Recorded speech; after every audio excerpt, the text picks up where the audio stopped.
Hello दोस्तों, मैं मनोज आर्य आस्था जीवन दर्शन यूट्यूब चैनल। हमने पिछले एक साल के अंदर अंदर पेरेंटिंग के ऊपर 8-10 वीडियो डाले हैं। अभी पिछले समय में सामाजिक स्तर पर बहुत सारी घटनाएं हुई जिनसे मैं इतना विचलित हुआ कि मुझे लगा कि सबसे अच्छा अगर कोई कार्य है समाज सेवा का तो वो है कि ये बताया जाए कि पेरेंटिंग कैसे की जाए। देखिए, ये एक बहुत बड़ा सौभाग्य है कि आप अभिभावक हैं, माता पिता हैं, लेकिन उससे भी बड़ी ये जिम्मेदारी है कि आप समाज को ऐसे नागरिक तैयार करके दें जो आने वाले समाज को पहले से बेहतर बना सके। लेकिन ऐसा होता नहीं है। इसमें हर फैक्टर जो रिस्पॉन्सिबल है वो अपनी जिम्मेदारी को ट्रांसफ़र करता हुआ नज़र आता है। माता पिता, टीचर्स, इस education system, political system, media, हमारा जितना ये लिटरेचर, हमारे नेतागण, सब एक दूसरे से जिम्मेदारी को ट्रांसफ़र करते रहते हैं। लेकिन कोई ऐसा फैक्टर नहीं है जो ये कहे कि that is my responsibility. But at last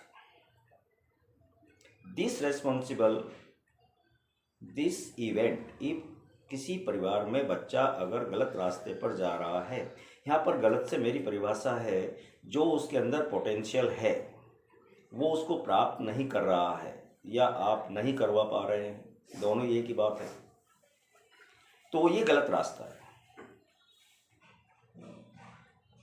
और कोई नहीं है।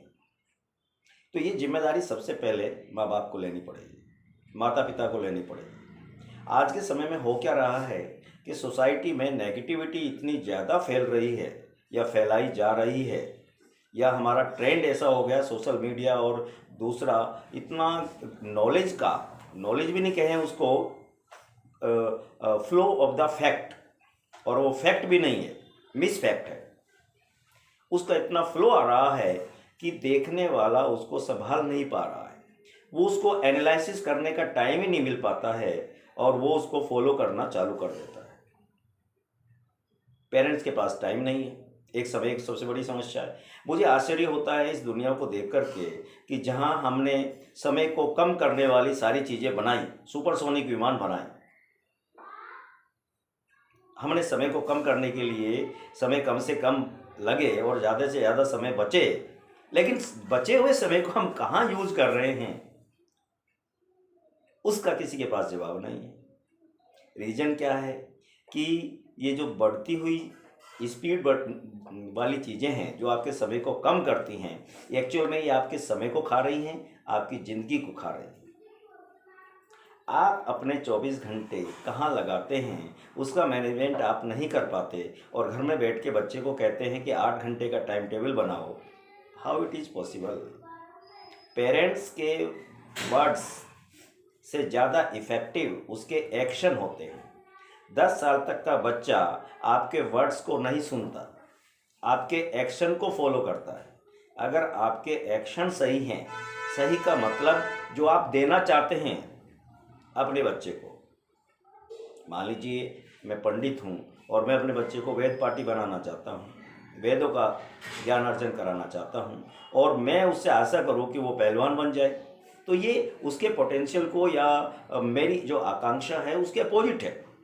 हालांकि इस पर भी मैं आऊँगा, लेकिन अब इनसे इतना ज़्यादा मैं मानसिक रूप से विचलित हुआ ये सारी घटनाएं देख करके कि मैंने सोचा कि सप्ताह में कम से कम 4 वीडियो में पेरेंटिंग के ऊपर लाऊंगा। और ऐसा करके मैंने पिछले करीब 1.5 महीने का होमवर्क किया है और मैंने 50 बिंदु निकाले हैं जो एक पेरेंट्स को और एक बच्चे को, दोनों को, सिक्के के दोनों पहलू हैं, दोनों रिस्पॉन्सिबल हैं। लेकिन यहाँ पे दिक्कत ये है कि बच्चा अनजान है सामाजिक समस्याओं से, सामाजिक व्यवहार से, सामाजिक जो हमारे रीति रिवाज, परंपराएं, संस्कार, नैतिकता, मूल्य हैं उनसे अपरिचित है। परिचित कराना हमारा काम है, इसलिए माँ बाप की भूमिका बढ़ जाती है। लेकिन मैं दोनों को डिस्कस करूँगा। और मैंने ऐसे कम से कम आपकी जानकारी के लिए बता दूँ, मैंने 16 साल गर्ल्स कॉलेज में एज ए लेक्चरर निकाले हैं, 6 साल प्रिंसिपल रहा हूँ और पिछले 5 साल से एक कोचिंग चला रहा हूँ। मेरा पूरा जीवन बच्चों के साथ गुजरा है। और इससे भी पहले मैं जब 11वीं क्लास में खुद एक स्टूडेंट हुआ करता था, तब से ट्यूशन पढ़ा के अपनी पढ़ाई कर रहा था। तो मेरा पूरा जीवन, या भाई ये कह सकते हैं मेरा बचपन भी जो है एज ए टीचर ही निकला है। तो इतना अनुभव है और इतनी घटनाएं देखी हैं, अच्छी बुरी सब तरह की, और हम सब तरह की घटनाओं को शामिल करेंगे इसमें। और मैं रोज हर वीडियो में एक केस स्टडी लूँगा और उस पर डिस्कस करेंगे हम लोग। ये परिचर्चा है, ये कोई मेरा प्रवचन नहीं है, ये परिचर्चा है। आप कमेंट्स में लिखिए कि ये सही लगा आपको, गलत लगा, या आपके कोई और अन्य विचार है। हर जो सुझाव आप देंगे उस पर विचार किया जाएगा। अच्छे कमेंट को हम शामिल करेंगे अपने आने वाले वीडियो में कि भाई किसी व्यक्ति ने ये सुझाव दिया और ये मान्य है और बहुत अच्छा लगा हमको, क्योंकि एक ही व्यक्ति सारी अच्छी चीज़ें सोच सके ऐसा पॉसिबल नहीं है, कम से कम मैं तो ऐसा मानता हूँ।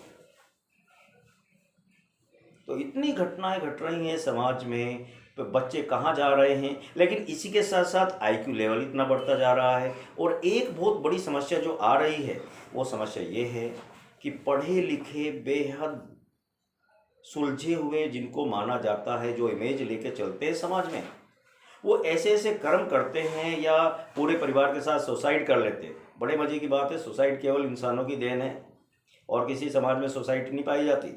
लिविंग बींग्स के सभी की चीज़ों सोसाइटी की स्टडी करें हम, जितने भी प्लेनेट अर्थ पर रहते हैं, कोई सुसाइड नहीं करता सिवाय ह्यूमन बींग्स के। ये हमारी उपज है और आदिवासी लोग भी नहीं करते, ये हम पढ़े लिखों की उपज है।